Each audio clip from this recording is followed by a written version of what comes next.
Good morning students. आज हम कक्षा 4 की हिंदी साहित्य की पुस्तक नवीन पल्लव के दूसरे अध्याय सबसे अच्छा बस्ता नामक कहानी पढ़ेंगे। तो ये कहानी एक लड़की की है जो एक बूढ़ी महिला की मदद करती है।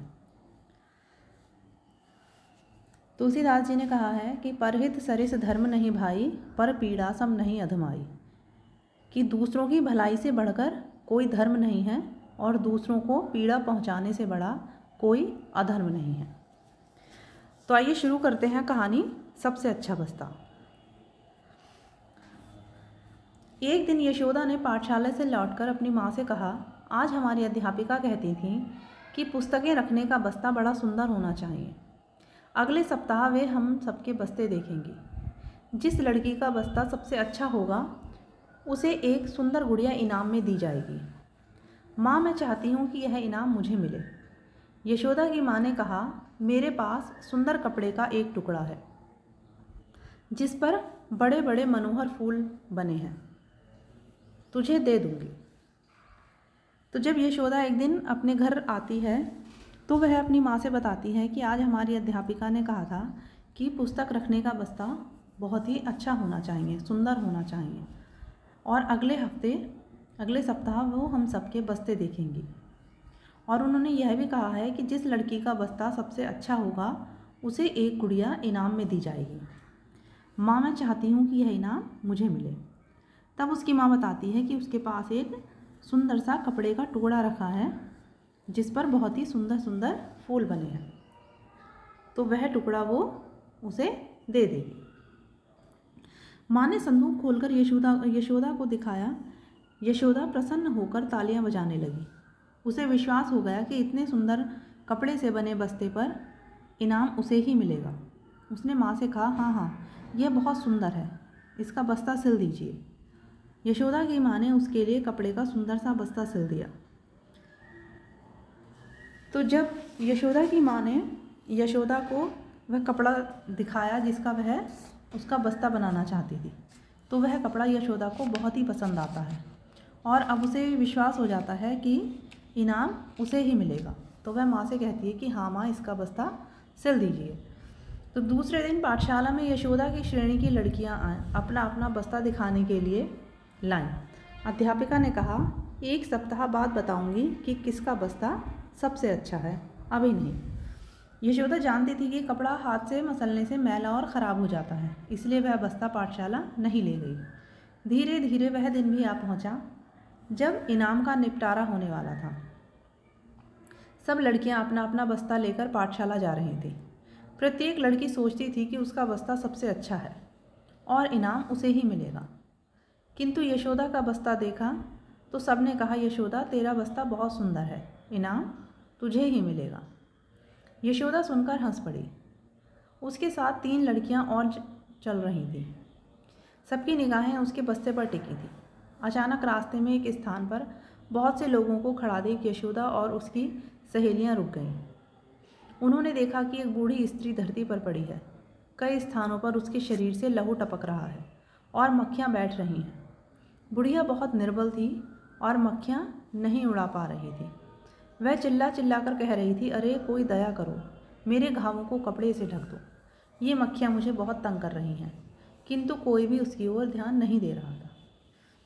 तो जब अगले दिन यशोदा और उसके साथ की लड़कियां स्कूल जाती हैं तो उसके साथ की जो लड़कियां थीं वो अध्यापिका को अपना बस्ता दिखाने लगती हैं, लेकिन अध्यापिका कहती हैं कि मैं एक सप्ताह बाद बताऊंगी कि किसका बस्ता सबसे अच्छा है, क्योंकि उन्होंने एक सप्ताह बाद का समय दिया था। और यशोदा जानती थी कि कपड़े को अगर ज़्यादा छुआ जाए तो वह ख़राब हो जाएगा, तो इसलिए उस दिन वह अपना बस्ता नहीं लेकर गई थी। तो अब एक दिन वो वाला दिन आ गया जिस दिन उस बस्ते को स्कूल ले जाना था। तो सभी लड़कियां अपना अपना बस्ता लेकर पाठशाला जा रही थी। तो हर एक लड़की यही सोच रही थी कि इनाम उसे ही मिलेगा। लेकिन जब वो लड़कियां यशोदा का बस्ता देखती हैं तो उन्हें लगता है कि यशोदा का बस्ता सबसे सुंदर है, इसलिए इनाम यशोदा को ही मिलेगा। और वो उससे कहने लगती हैं कि यशोदा, तेरा बस्ता बहुत सुंदर है, इनाम तुझे ही मिलेगा। तो ये सुनकर यशोदा हंस पड़ती है। उसके साथ और लड़कियां भी जा रही थी। तो सब बार बार उसका बस्ता ही देख रही थी। लेकिन अचानक रास्ते में उन्होंने देखा कि बहुत से लोग खड़े हैं, तो यशोदा और उसकी सहेलियां वहाँ रुक गईं। उन्होंने देखा कि एक बूढ़ी स्त्री धरती पर पड़ी हुई है और उसके शरीर पर कई जगह से खून टपक रहा है और उसके घाव पर मक्खियाँ बैठी हैं। वो जो बूढ़ी स्त्री थी वो बहुत ही कमज़ोर थी, इतनी कमज़ोर थी कि वो अपने शरीर पर से मक्खियाँ नहीं उड़ा पा रही थी और कह रही थी कि कोई मुझ पर दया करो और मेरे घावों को कपड़े से ढक दो, ये मक्खियाँ मुझे बहुत तंग कर रही हैं। लेकिन आने जाने वाले सभी लोग उसके उधर से जा रहे थे, लेकिन उसकी तरफ कोई भी ध्यान नहीं दे रहा था। यशोदा ने बुढ़िया को देखा तो उसे उस पर दया आई। उसकी दृष्टि अपने सुंदर बस्ते पर पड़ी। उसने जल्दी जल्दी बस्ते से पुस्तकें निकाल लीं और उसके टाँके खोल दिए। उस सुंदर फूलों वाले कपड़े को यशोदा ने आगे बढ़कर बुढ़िया के घावों पर डाल दिया। यह वही बस्ता था जिसे उसने बड़े चाव से तैयार कराया था, जिसे देखकर वह फूली नहीं समा रही थी तथा जिसके कारण उसे इनाम मिलने की पूरी आशा थी। तो जब यशोदा ने और उसकी सहेलियों ने देखा कि वह बुढ़िया दर्द से करा रही है लेकिन उसकी तरफ कोई भी ध्यान नहीं दे रहा है, तो यशोदा को उस बुढ़िया पर दया आ जाती है और वो जो कि बस्ता उसकी माँ ने सिला था, उस बस्ते में से किताबें निकालती है और उसकी सारी सिलाइयाँ खोल देती है। और जब वह सीधा हो जाता है कपड़ा, तो वो उस कपड़े को उस बुढ़िया के घावों के ऊपर डाल देती है।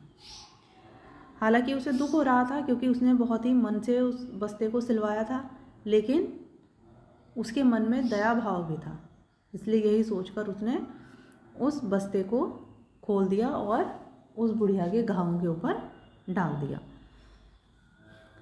बुढ़िया ने उसे हजारों आशीर्वाद दिए। यशोदा जब पाठशाला पहुंची तो बस्तों का निरीक्षण हो रहा था। यशोदा के पास कोई बस्ता न था। वह हाथ में पुस्तकें लिए कक्षा में दाखिल हुई। अध्यापिका ने पूछा, तुम्हारा बस्ता कहाँ है? यशोदा ने कुछ उत्तर न दिया। अध्यापिका को क्रोधित देखकर उसने रुक कर सारी कहानी सुना दी। यशोदा की सहेलियों ने भी अध्यापिका को विश्वास दिलाया कि यशोदा का बस्ता सबसे सुंदर था। उसने उसे खोलकर बुढ़िया के जख्मों पर डाल दिया। यह सुनकर अध्यापिका की आंखें भर आईं। उन्होंने उठकर यशोदा को गले लगा लिया। भरे गले से अध्यापिका ने फैसला सुनाया, इनाम की अधिकारी वही लड़की है जिसने एक निर्धन और घायल बुढ़िया को देखा और अपना सुंदर बस्ता उसके शरीर पर डाल दिया। यह कहकर उन्होंने अलमारी से गुड़िया निकाली और यशोदा को दे दी। यशोदा की प्रसन्नता का ठिकाना न था। किसी चीज़ की अच्छाई असल में इसी में है कि वह किसी अच्छे काम में आए, ना कि उसकी बाहर की सुंदरता में। यही कारण था कि यशोदा का बस्ता सबसे अच्छा मान लिया गया। तो इस कहानी से हमें यही शिक्षा मिलती है कि हमें हर एक व्यक्ति का यह कर्तव्य है कि वह हमेशा दूसरों की सहायता के लिए तैयार रहे, क्योंकि परोपकार वही होता है जो दूसरों पर उपकार किया जाए। और इस कहानी में यशोदा ने उस बूढ़ी महिला पर परोपकार ही किया था, क्योंकि कबीरदास जी ने भी कहा है कि वृक्ष कबहु नहीं फल भखै, नदी न संचय नीर, परमारथ के कारणे साधुन धरा शरीर। कि वृक्ष अपने फल को स्वयं नहीं खाते हैं और नदियाँ अपना पानी स्वयं नहीं पीती हैं। उसी तरह से परमारथ के कारणे साधुन धरा शरीर, कि सज्जन मनुष्य दूसरों की भलाई के लिए ही धरती पर जन्म लेते हैं। तो इसलिए प्रत्येक व्यक्ति का कर्तव्य है कि वह हमेशा दूसरों की मदद के लिए तैयार रहे। तो हमें हमेशा परोपकार के लिए तैयार रहना चाहिए। परोपकार अर्थात दूसरों पर किया जाने वाला उपकार। लेकिन परोपकार तभी कहलाता है जब वो किसी बिना स्वार्थ की इच्छा के किया जाए। अगर आप स्वार्थवश किसी की सहायता करते हैं तो वो परोपकार की श्रेणी में नहीं आता। तो आशा करती हूँ कि आपको यह कहानी समझ में आ गई होगी। अब इस पाठ से संबंधित प्रश्नों के उत्तर। सबसे पहले लिखित प्रश्न, यशोदा ने पाठशाला से लौटकर माँ से क्या कहा? यशोदा ने पाठशाला से लौटकर माँ से कहा कि हमारी अध्यापिका अगले हफ्ते हमारे बस्ते देखेंगी। यशोदा को इनाम मिलने का क्यों विश्वास था? यशोदा को इनाम मिलने का विश्वास इसलिए था क्योंकि उसका बस्ता बहुत सुंदर था। नेक्स्ट, यशोदा की माँ ने कैसा बस्ता सिला? यशोदा की माँ ने सुंदर सा बस्ता सिला। यशोदा को बुढ़िया पर दया क्यों आई? बुढ़िया की दयनीय अवस्था देखकर यशोदा को उस पर दया आई। नेक्स्ट, किसने किससे कहा? मैं चाहती हूँ कि यह इनाम मुझे मिले। यशोदा ने माँ से। मेरे पास सुंदर कपड़े का एक टुकड़ा है। माँ ने यशोदा से। तेरा बस्ता बहुत सुंदर है। लड़कियों ने यशोदा से। नेक्स्ट, 1 सप्ताह बाद बताऊंगी कि किसका बस्ता सबसे अच्छा है। अध्यापिका ने छात्राओं से। तुम्हारा बस्ता कहाँ है? अध्यापिका ने यशोदा से। नेक्स्ट एक्सरसाइज, वाक्य प्रयोग कीजिए। इसमें पहला है बड़े चाव से। तो बंदर केला बड़े चाव से खाता है। फूली न समाना। यशोदा अपना बस्ता देखकर फूली न समाई।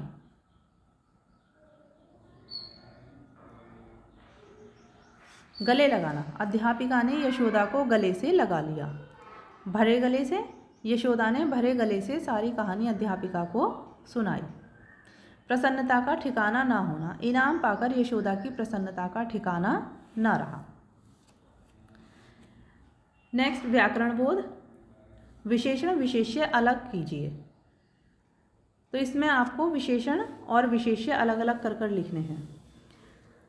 सुंदर गुड़िया, इसमें सुंदर विशेषण है और गुड़िया विशेष्य। मनोहर फूल में मनोहर विशेषण है और फूल विशेष्य। निर्बल बुढ़िया में निर्बल विशेषण, बुढ़िया विशेष्य। हजारों आशीर्वाद में हजारों विशेषण, आशीर्वाद विशेष्य। अच्छा बस्ता में अच्छा विशेषण है और बस्ता विशेष्य। नेक्स्ट एक्सरसाइज, 2 पर्यायवाची शब्द लिखिए। माँ के 2 पर्यायवाची शब्द हैं माता, जननी। पुस्तक, किताब, पोथी। फूल, पुष्प, सुमन। लहू, रक्त, खून। आँख, नेत्र और नयन। थर्ड एक्सरसाइज, शब्दों को शुद्ध कीजिए। इसमें आपको सही मात्रा का प्रयोग करके शब्दों को शुद्ध करके लिखना है। तो सबसे पहले है निर्धन। नेक्स्ट, अध्यापिका, निरीक्षण, बुढ़िया और अधिकार।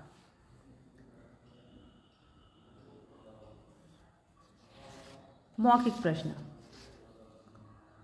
मक्खियों से कौन कौन से रोग फैलते हैं? इसमें हैजा। स्काउटिंग के जनक कौन है? Baden Powell. मिट्टी के खिलौने कौन बनाता है? कुम्हार। आपके विद्यालय में किन खेलों की प्रतियोगिताएं होती हैं? बैडमिंटन, वॉलीबॉल और दौड़ प्रतियोगिता। नेक्स्ट, रचनात्मक गतिविधियां। इसमें है निम्नलिखित वाक्यांशों को पढ़कर लिखिए कि कौन सा कार्य अच्छा है, कौन सा बुरा। सबसे पहले किसी की सेवा करना, तो यह एक अच्छा कार्य है। किसी को धक्का देना, ये बुरा काम है।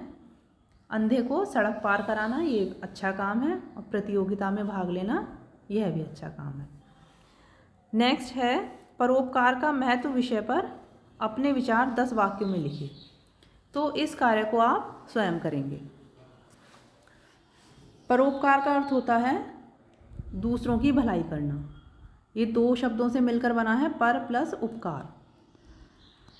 तो इसी तरह आप जो है इसके बारे में 10 वाक्य स्वयं करेंगे।